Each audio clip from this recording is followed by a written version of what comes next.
Guys, in this video we're going to look at power and conflict poetry, and we're going to focus on an extract from the Prelude. An extract from the Prelude is written by William Wordsworth. So, it's written by him and published in 1850, and it's part of a spiritual autobiography designed to explore the growth of a poet's mind through his relationship with the natural world. It's based on a childhood memory of the speaker sailing a boat on a lake, and it follows his journey from a state of troubled pleasure and arrogance to a state of total vulnerability after a massive mountain peak appears to uprear its head and chase him. The main message is that human pride is fragile and nature is an omnipotent moral force. The poem highlights that nature and time is stronger than humans, using the speaker's psychological trauma to prove that pride leads to downfall. The huge peak and unknown modes of being, quotes in the poem, symbolize the terrifying, sublime power of the world that exists beyond human control. The irony exposes the ruler's foolishness, or in this case, the rower's foolishness, for believing he could ever truly master or fix his place in a world where power is temporary. The key ideas in the Prelude are humanity versus nature, as the speaker instantly feels a sense of mastery over the lake, but this is a delusion. He quickly realizes he is insignificant when faced with a huge peak, illustrating that nature and time is stronger than humans. Another idea is the power of the sublime, as the encounter leaves a permanent psychological mark. The huge and mighty forms that haunt his dreams show that nature has the power to reshape the human mind, proving that power is temporary when compared to the eternal forces of the earth. It looks at the inadequacy of pride, because at the start the speaker rouses lustily and uses arrogant metaphors like elfin pinnace. However, this pride leads to downfall. His sophisticated language fails him, and he is reduced to the repetitive, simple vocabulary of huge, peak, black, and huge. The cycle of moral growth is also shown, as the poem moves from troubled pleasure to a grave and serious mood. Irony exposes the ruler's foolishness, or the boy's, as he realizes that his attempt to steal a moment of beauty from nature resulted in a lifetime of haunting moral realization. Let's have a look at the structure of the poem. So, it's in one land stanza of blank verse, and the lack of stanza breaks creates an overwhelming, breathless pace.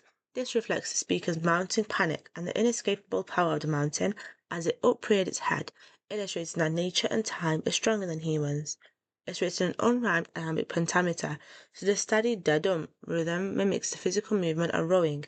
However, as the speaker's pride leads to downfall, the rhythm becomes strained and fractured, mirroring his internal distress and trembling oars. Enjambment and contrast is shown, as the poem uses long, flowing sentences to describe the troubled pleasure of the start. This suddenly shifts to heavy pauses and dark imagery, where irony exposes the ruler's foolishness. He thought he was in control, but the enjambment now reflects a mid-spiraling out of control. Internal narrative arc is shown as the structure moves from lustily rowing towards a fixed point to a complete retreat. The speaker ends in a grave and serious mood, demonstrating that his power is temporary and has been entirely replaced by a haunting awareness of unknown modes of being. So, let's look at the context of the poem. So it looks at the Romantic movement, as Wordsworth was a pioneer of Romanticism, which was a movement that reacted against the Industrial Revolution. He believed that modern life disconnected people from their souls and that nature and time were stronger than humans, acting as a spiritual guide. He looked at the sublime. The extract is a classic example of the sublime, a concept where nature is so vast and powerful that it causes a mix of awe and terror. This experience ensures that pride leads to downfall, as the speaker is forced to confront his own insignificance in the face of the huge and mighty forms.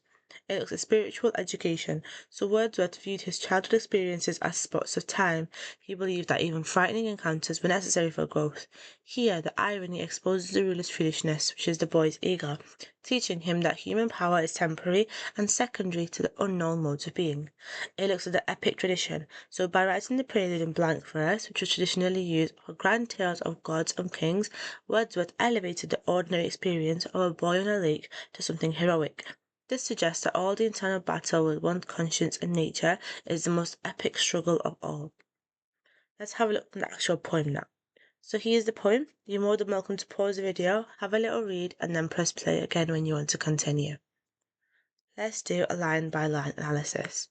So, phase 1 shows the act of stealth. So, one summer evening, led by her, I found.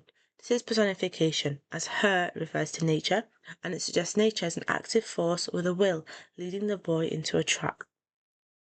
A little boat tied to a willow tree is symbolism, as the little boat represents the fragility of man. The willow is often associated with mourning or mystery. Within a rocky cove, its usual home, shows a setting as it establishes a sense of safety and belonging that the speaker is about to violate. Straight I unloosed her chain, and stepping in, the verb choice unloose suggests a sudden release of restraint, both physical and moral. Pushed from the shore, it was an act of stealth, is a noun phrase, and the act of stealth confirms the speaker's awareness of his own guilt and wrongdoing. Untroubled pleasure, no without the voice, is an oxymoron, as troubled pleasure highlights the conflict between the thrill of the theft and the guilt of his conscience. Of mountain echoes did my boats move on, is auditory imagery, and echoes suggest the environment is watching and responding to his actions. Leading behind her still, on either side, is a prepositional phrase, creating a sense of movement and physical distance on the safety of the shore. Small circles glittering idly in the moon shows visual imagery, as it creates a magical, gentle atmosphere reflecting his initial romanticized view of nature. Until they've melted all into one track is a metaphor, as the track represents his singular focus and his belief that he is in total control of his path. Of sparkling light, but now like one who rose, is sibilant, as the S sounds creates a hushed, peaceful tone before the sudden change in mood. Phase 2 looks at the human arrogance, also known as the hubris. Proud of his skill to reach a chosen point is an adjective, as proud establishes his hubris. He believes his human skill makes it superior to the lake. With an unswerving line, I fixed my view, is a metaphor, as it reflects his rigid, narrow perspective and his desire for total dominance over the landscape. Upon the summit of a craggy ridge is a noun phrase, as a physical landmark that he treats as a mere tool for his own navigation. The horizon's utmost boundary, far above, is hyperbole, as he believed he has created the limit of the world, showing his limited, childish perspective. Was nothing but the stars and the grey sky, is visual imagery, as the emptiness suggests he feels his most important thing in the scene. She was an elfin pinnace, lustily. Metaphor is elfin pinnace shows fairyship, showing his arrogant fantasy, as lustily shows his physical confidence here. I dipped my oars into the silent lake is an adjective, as silent creates a sense of tension, like the calm before a storm. And as I rose upon the stroke, my boat is rhythmic language, as the iambic pentameter mimics the physical, confident dum of his rowing. Went heaving through the water like a swan is a simile, as it compares his movements to a swan, showing he feels graceful and at one with the water. Phase 3 shows us the presence of the sublime. So, when from behind that craggy steep till then, Volta is a turning point here in the poem, and the word when signals a sudden shift from confidence to terror. The horizon's bound, a huge peak, black and huge, is repetition, as a huge shows his vocabulary breaking down. He is too overwhelmed to use sophisticated metaphors. As if with voluntary power instinct is personification, as the mountain is given instinct and will, proving nature and time is stronger than humans. Upreared its head, I struck and struck again, is an example of dynamic verbs, as upreared makes a mountain a monster, and struck shows his desperate panic growing. And growing still in stature, the grim shape is sibilant and imagery, as the grim shape sounds sinister. Its growth is a psychological projection of his fear. Towered up between me and the stars, and still is a verb example, as towered emphasizes the vertical power of nature, blocking out his light and guidance. For so it seemed, with purpose of its own, is a determiner, as its own reinforces the idea that nature is an independent, sentient force. And measured motion, like a living thing, is a simile, as measured motion suggests a calm, unstoppable authority that mocks his frantic striking. Strode after me. With trembling oars I turn, has an example of personification and adjective, as the mountain strode like a giant. His trembling oars show pride leads to downfall. Phase 4 shows us the aftermath and the downfall. So, and through the silent water stole my way. Is an echo, a verb, as the word stole echoes the stealth at the start, but now he is stealing away in shame, not joy. Back to the covert of the willow tree has a cyclic narrative, because he returns to the start, but he is fundamentally changed by the experience. There, in her mooring place, I left the bark, is an action as he abandons the boat, symbolizing his rejection of his former arrogant self. And through the meadows homeward went, in grave, as an adjective, as grave has double meaning, serious but also suggesting a death of his innocence. And serious mood, but after I had seen is enjoyment, reflecting the lingering, ongoing nature of his troubled thoughts. That spectacle, for many days, my brain, as a noun, a spectacle suggests an event that was overwhelming and larger than life. Worked with a dim and undetermined sense, has adjectives as dim and undetermined show his loss of clarity and his unswerving line is gone. Of unknown modes of being over my thoughts, as vague language as it shows he has encountered something so vast it cannot be named or defined. There, hunger darkness, call it solitude, it has a metaphor, as darkness represents a spiritual or psychological weight that obscures his old happiness.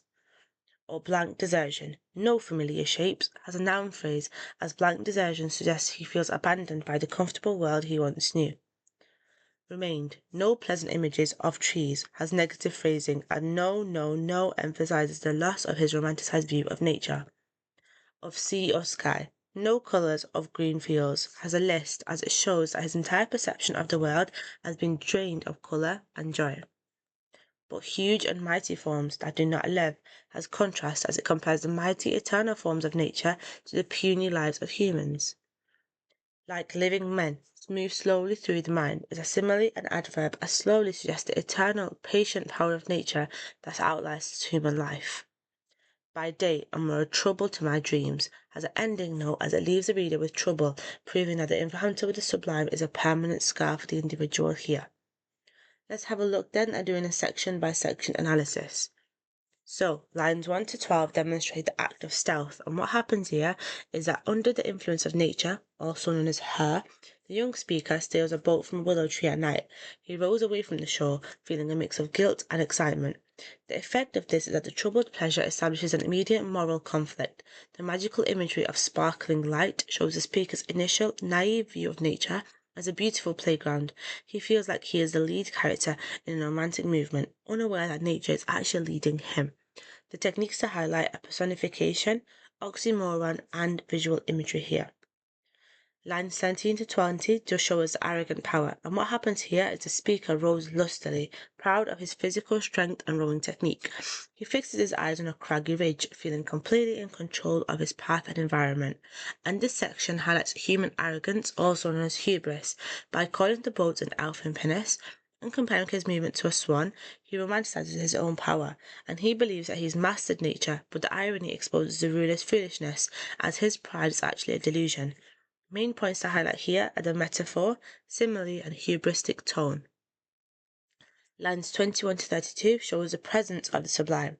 And what happens here is a massive, black and huge mountain peak suddenly appears to rise up behind the ridge. So as the boy rows faster, the mountain seems to grow and stride after him, and terrified he flees back to the willow tree.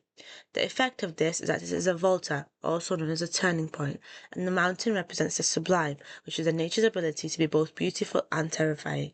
The fact that it strode after him proves that nature and time is stronger than humans, and the speaker's physical trembling proves that pride leads to downfall.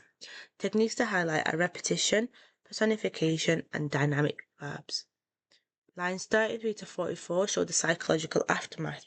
What happens is the boy returns home in a grave mood. For days afterwards, he's haunted by huge and mighty forms in his dream, losing his ability to see the world as a pleasant or familiar place. Effect of this is that the encounter has caused a permanent psychological shift. His former confidence is replaced by darkness and solitude, and he realizes that human power is temporary and that there are unknown modes of being that humans cannot control or understand. Techniques to highlight are the adjectives, negative phrasing, and vague nouns. So let's have a look at the overall interpretation of this poem. We have William Wordsworth extract from the Prelude explores the profound disconnect between human arrogance and the overwhelming moral authority of the natural world. Through a breathless single-stanza structure and the transition from magical to Gothic imagery, the poem depicts the speaker as a humbled figure who bears the psychological burden of witnessing the sublime, while his previous sense of mastery vanishes. The poem suggests that nature leaves an indelible mark on the human psyche, transforming a simple act of stealth into huge and mighty forms that haunt the speaker's dreams. By the end, the realization that there are unknown modes of being reveals a humbling truth, that human power is temporary and pride leads to downfall. The blank desertion he feels confirms that nature and time is stronger than humans, leaving the witness in a state of permanent, grave realization that irony exposes the ruler's foolishness, even when that ruler is just a boy in a boat. So let's have a look at a comparison checklist for essays for this poem. We have to make sure we focus on these parts. For example, the internalized experience. So, unlike the physical battles in Charge of the Light Brigade, the conflict here is entirely psychological, occurring within the growth of a poet's mind. Then we have to look at the manner versus the sublime, so the contrast between the speaker's initial lusty confidence and the trembling fear he feels when faced with the huge and mighty forms of nature. We have to look at order versus chaos, so the shift from the unswerving line and the measured motion of the speaker's controlled world to the dim and undetermined chaos of his haunted conscience. You have to look at the moral lesson, so nature is presented not just as scenery, but as a moral educator, and this experience proves that nature and time is stronger than humans, ensuring that pride leads to downfall. We have to also look at the illusion of control. So the elfin pinnace represents the speaker's deluded sense of mastery, and the irony exposes the ruler's foolishness as he realizes his power is temporary in the face of the eternal mountains. Let's have a look at what poems we can compare with extract from the Prelude. So we can compare it with Exposure. Similarities are the power of nature, as both poems present nature as a hostile, overwhelming force, while Owen's soldiers are attacked by knives of wind. Wordsworth's speaker is intimidated by the huge peak that strode after him, proving that nature and time is stronger than humans. We have to look at the psychological toll, so both poems explore how extreme experiences haunt the mind. The soldiers experience forgotten dreams, while the speaker in the prelude suffers from a darkness in his thoughts that becomes a trouble to his dreams. We have to look at the loss of control. So in both poems, human agency is rendered useless, as the soldiers can only cringe and hold, and the speaker's lusty rowing turns into trembling oars, showing that power is temporary when faced with infinite. We have to look at the differences. So the differences between Exposure and the Prelude is the source of conflict. As in Exposure, this conflict is a literal war between man and the elements in a low, drooping fare of combat, whereas in the Prelude, the conflict is entirely internal and spiritual, focused on the growth of a poet's mind. You have to look at the lesson learned, as Exposure ends in a brief nihilistic cycle where nothing happens and death is meaningless, whereas in contrast the Prelude serves as a moral education, as the irony exposes the ruler's foolishness, but the grave and serious mood leads to a deeper spiritual understanding of the world. You have to look at the nature of the downfall, because in Owen's poem the downfall is a literal physical death of the soldiers, whereas in Wordsworth's poem, the pride leads to downfall, but is a psychological blank desertion that forces the speaker to respect the power of the natural world. Let's compare the Prelude with Ozymandias. So similarities are the fragility of ego, as both poems explore how human arrogance is easily shattered. In Ozymandias, the sneer of cold command is buried in sand, but in the Prelude, the speaker's lusty rowing is silenced by the mountain, proving pride leads to downfall. Another similarity is the dominance of nature, as both poets use landscape to show that nature and time is stronger than humans. Shelley in Ozymandias uses lone and level sands to swallow a kingdom, whereas Wordsworth in the Prelude uses the huge peak to swallow a boy's confidence. Another similarity is the use of irony, as irony exposes the ruler's foolishness in both texts. Ozymandias claims to be king of kings while standing as a wreck, just as the speaker in the Prelude called his boat an elfin pinnace right before being reduced to trembling oars. Differences between the poem is static versus active power.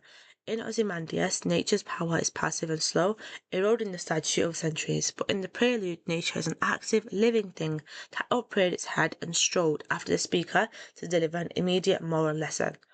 Another similar difference is the political versus spiritual idea. So Shelley's poem is a political critique of a specific type of tyrant known as autocracy, whereas Wordsworth's extract is a spiritual exploration of the growth of a poet's mind, focusing on internal conscience rather than external politics. Another difference is the time scale. So Ozymandias looks at the surviving ruins of a dead civilization to show power is temporary, but the Prelude focuses on a single spot of time, which is a childhood memory that has a permanent, lifelong impact on the speaker's dreams.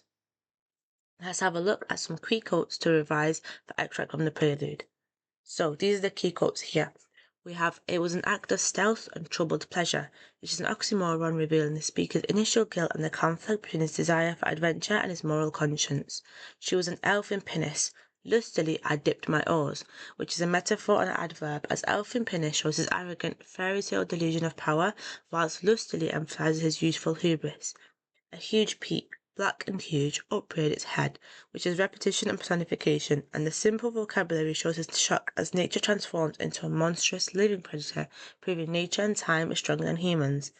With purpose of its own, and measured motion like the living thing strode after me, has a simile and dynamic verbs, and the measured mock pace mocks his panic striking, showing that nature is a calm, superior authority, and that pride leads to downfall. With trembling oars I turned has an adjective, and the physical shaking symbolizes the total collapse of his confidence, illustrating that power is temporary when faced with the infinite. There hung a darkness, call it solitude or blank desertion, is a metaphor and a noun phrase, as it shows the lasting psychological impact and the void be left behind once his ego is stripped away. Huge and mighty forms were a trouble to my dreams has vague imagery, and the shift from pleasant images to haunting abstract forms shows how irony exposes the ruler's foolishness and leaves him permanently changed.